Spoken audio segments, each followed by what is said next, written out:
आज हम उत्पादन नियोजन के जो उद्देश्य या आवश्यकता, महत्व, इम्पोर्टेंस, नीड्स और ऑब्जेक्ट्स की अगर बात करते हैं तो हम देखते हैं कि उत्पादन जो नियोजन का एक जो महत्वपूर्ण कार्य है, इसके इसी से विपणन कार्यक्रम का श्री गणेश होता है। यानी मार्केटिंग, यानी प्रोडक्ट होगा उसी के प्रचार प्रसार करेंगे। जब आपके पास कोई प्रोडक्ट ही नहीं है तो मार्केटिंग वाला जो प्रश्न है वही पैदा नहीं होता। तो यहाँ संपूर्ण संस्था की सफलता को निर्धारित करने वाला कार्य है। अतः उत्पादन नियोजन के अनेक उद्देश्य होते हैं। इनकी आवश्यकता और महत्व के अनेक कारण से है। तो निम्नलिखित कुछ जो बिंदु हैं उनको हम देख लेते हैं। सर्वप्रथम नंबर 1, विपणन कार्यक्रम का आधार। बेस ऑफ मार्केटिंग प्रोग्राम की अगर हम बात करें तो उत्पादन नियोजन विपणन कार्यक्रम का आधारभूत और प्रारंभिक कार्य है। स्टेंटन ने ठीक लिखा है कि उत्पादन नियोजन संस्था के संपूर्ण विपणन कार्यक्रम का प्रारंभिक बिंदु है। यानी जब प्रोडक्ट होगा तो प्रोडक्ट को ही आप उसको मार्केट में ले जाएंगे, उसके भंडारण की है, उसकी यातायात की है, बैंक संबंधी सुविधाएं हैं आदि, और उसकी जो विक्रय उपरांत जो सेवाएं हैं उनको हम शामिल करते हैं। इसीलिए ये जो मार्केटिंग का एक प्रारंभिक कार्य है, यही से संस्था के विपणन कार्यक्रम की जो प्रक्रिया प्रारंभ होती है। इस कार्यक्रम के बाद ही जो अन्य क्रियाएं हैं, मूल्य का निर्धारण करना, उनका सेलिंग, डिस्ट्रीब्यूशन, संवर्धनात्मक जो कार्य हैं, प्रमोशनल, जिनका श्री गणेश होता है।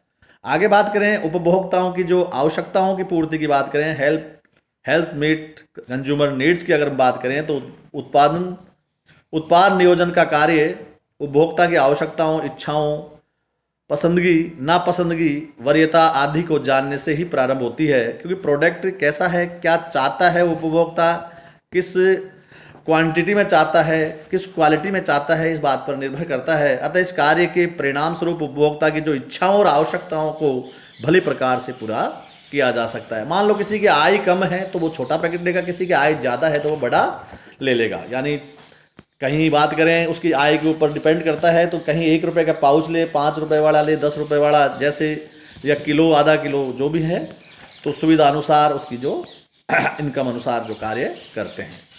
सुविधाजनक उत्पाद की बात करते हैं तो प्रोडक्ट्स में उत्पादन नियोजन से उपभोक्ताओं को अधिक सुविधाजनक उत्पाद उपलब्ध हो सकते हैं। उत्पाद नियोजन द्वारा जो उत्पादन का रंग है, आकार है, रूप है, डिज़ाइन है आदि उपभोक्ताओं की जो सुविधाओं को ध्यान में रखकर ही बनाया जाता है। यानी लक्ष्य में अगर हम देखें, वाइट लक्ष्य है, गुलाबी लक्ष्य है, जिसको जैसा पसंद है वही आदमी उस रंग का शॉप खरीद लेगा। अतः फल तो उपभोक्ता को अधिक सुविधाजनक और उत्पादन मिलने लगे। उदाहरण के लिए अगर हम देखें तो आजकल महिलाओं को सुविधा के अनुसार घरेलू उपकरण में स्कूटर, जूते, चप्पल आदि बनाने लगे हैं। बच्चों और बूढ़ों की सुविधा का भी आजकल कई उत्पादों में निर्माण में ध्यान रखा जाता है।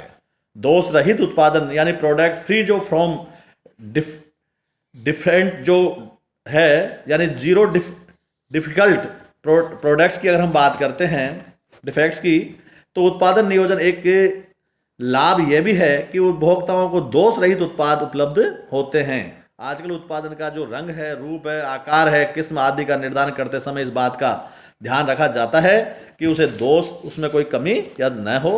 चाहे टीवी हो, चाहे फ्रिज हो, स्कूटर ही नहीं, दैनिक उपभोग की जो छोटी छोटी वस्तुएं हैं, वस्तुओं को भी दोष रहित उपलब्ध बनाने पर जोर दिया जाता है। क्योंकि अगर उपभोक्ता संतुष्ट नहीं है या एक बार ले गया, उसको खरीद के और उपयोग लिया, अगर उसमें क्वालिटी में अगर चेंजेज है या उसके अनुरूप नहीं है तो निश्चित ही खुद तो जाएगा, साथ में अपने मित्र, यार, दोस्त, उनको भी वो गलत मैसेज चला जाएगा कि ये प्रोडक्ट, अमुक प्रोडक्ट है जो ठीक नहीं है।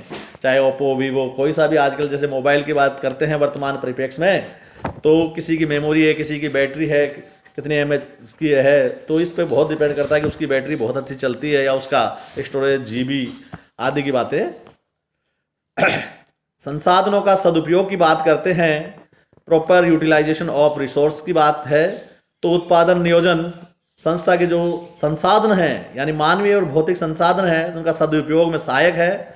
उत्पादन नियोजन के अंतर्गत उचित उत्पादों को खोजा जाता है, उनका विपणन परीक्षण किया जाता है, मार्केटिंग टेस्ट जो है, विद्यमान उत्पादों में आवश्यक सुधार और परिवर्तन किया जाता है। यानी हो सकता है कि प्रोडक्ट बनाते टाइम कोई कमी रही, रंग, रूप, किस्म, आकार, स्वाद उसमें, तो जहां लोगों के फीडबैक आते हैं तो उसमें वो सुधारात्मक कार्रवाई भी करते हैं। अलाभकारी उत्पादों को संस्था की जो उत्पादन श्रृंखला से हटा दिया जाता है। अगर ऐसे लगता है कि ये प्रोडक्ट से सही नहीं आ रहा है, इसका रुझान इसके लोगों का, तो उसे प्रोडक्ट को बंद कर सकते हैं। इन सबके परिणाम स्वरूप संस्था के जो उत्पादों का निर्माण कर पाती है, जिससे बाजार की मांग होती है, मतलब फलतु संस्था के जो संसाधनों का जो है सदुपयोग होता है। लाभों में कमी की बात करें, लागतों में रिडक्ट ऑफ कॉस्ट की बात करते हैं तो अच्छे उत्पाद नियोजन में संस्था के संसाधनों को अपव्यय नहीं होता। इसी के अतिरिक्त कुछ अच्छे उत्पाद नियोजन निर्मित उत्पादों को बेचना भी आसान हो जाता है। अधिक संरचनात्मक वितरण भी नहीं करने पड़ते और संस्था की लागतों में कमी आती है। यानी अगर आपका प्रोडक्ट अच्छा है तो ज़्यादा विज्ञापन प्रचार प्रसार करने की भी आवश्यकता नहीं होती। एक बार अगर आपकी क्रेडिट या आपकी जो छवि है मार्केट में अगर अच्छी हो गई तो निश्चित ही आप उस प्रोडक्ट में ज़्यादा आपको मार्केटिंग व्यय करने की आवश्यकता नहीं होगी। अधिक विक्रय एवं लाभ की बात करते हैं, इंक्रीज सेल्स एंड प्रॉफिट की बात करें तो अच्छे उत्पाद नियोजन से संस्था के उत्पादों का विक्रय बढ़ता है। ऐसे उत्पादों और तथा कम लागतों के कारण होता है, परिणाम स्वरूप संस्था के लाभों में भी वृद्धि होती है। निश्चित जब आपका प्रोडक्ट अच्छा है तो मार्केट में बिकेगा, लोग अधिक खरीदेंगे, तो चाहे कम लागत रख के और आप कम प्रॉफिट रख के भी आप अधिक मुनाफा कमा सकते हैं।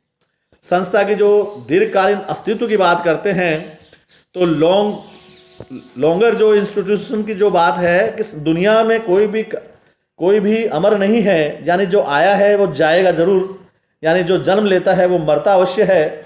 तो ये व्यक्ति और उत्पाद को जन्म लेते हैं, सभी मरते हैं, किंतु नियमित दिनचर्या वाले व्यक्ति की तरह भली प्रकार नियोजित उत्पादन को दीर्घायु, यानी जो उसका प्रोडक्ट है या इसका जो जीवन है वो लंबा चलता है, वे अपने यौवन के शिखर पर अधिक लंबे समय तक टिके रहते हैं और संस्था के अस्तित्व में दीर्घायु बने रहते हैं। यानी प्रोडक्ट ऐसा हो जो अच्छा हो तो निश्चित ही वो लंबे समय तक चलेगा। इतना ही नहीं, विद्यमान उत्पादों की जो समीक्षा करके उत्पाद उसमें जो आवश्यक संशोधन एवं परिवर्तन करने से भी उत्पादों संस्था की आयु में भी वृद्धि होती है। निश्चित ही कोई प्रोडक्ट अगर अच्छा है तो उसमें उसका जीवन काल है जो लंबा चलता है, यानी कई वर्षों तक वो एमडीएम के मसाले हैं, कभी जो उसको प्रोडक्ट करने वाले जो उसके संस्थापक थे वो भी आज तक भी वो अब जब खत्म हुए हैं, जब भी वो प्रोडक्ट चल रहा है, तो एक प्रोडक्ट का एक अलग ही पहचान।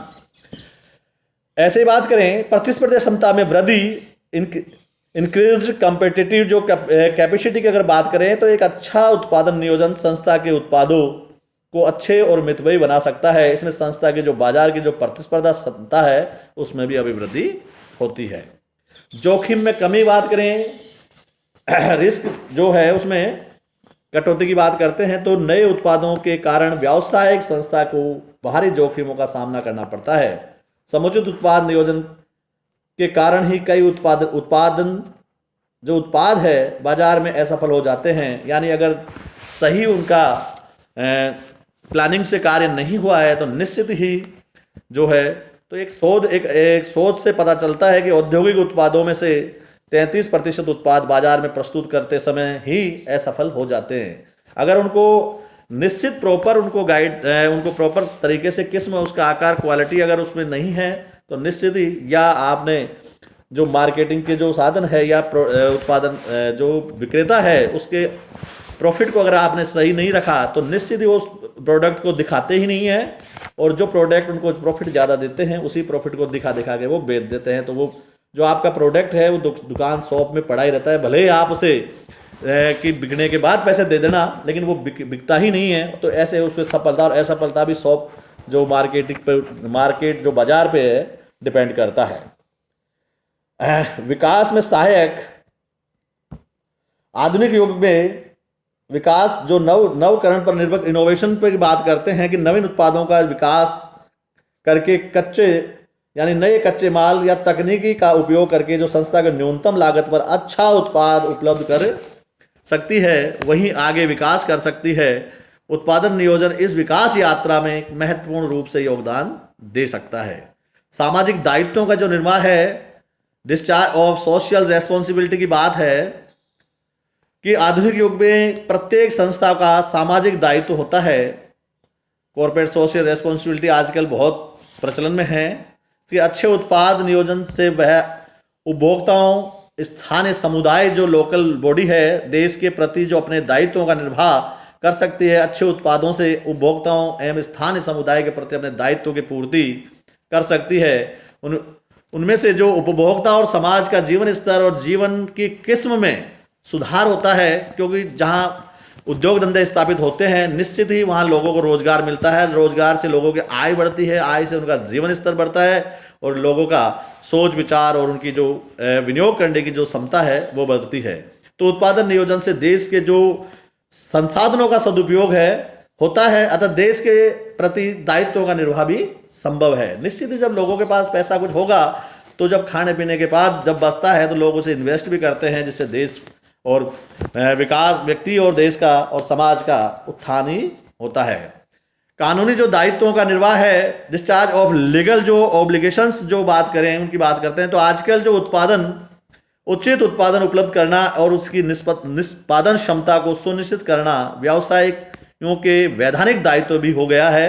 हमारे देश में उपभोक्ता अधिनियम है 1986, ये उपभोक्ताओं को अनेक अधिकार प्रदान करता है। कोई भी उचित केस में जो प्रमाण है या निष्पादन क्षमता का नहीं होता है तो उत्पादन और व्यवसाय उसकी क्षतिपूर्ति के लिए उत्तरदायी होता है। कहीं आपको प्रोडक्ट डिफॉल्ट हो गया, कहीं आप में कमी आ गई तो आप उसे चेंज नहीं करें तो आप उपभोक्ता मंच में जाकर, चाहे जिला स्तरीय मंच है, चाहे राज्य स्तरीय मंच है, चाहे केंद्रीय जो मंच है उसकी बात करते हैं, तो एक अच्छा उत्पाद नियोजन करके उत्पादक और व्यवसायी स्वतः ही अपने वैधानिक दायित्व से सुरक्षित हो जाते हैं।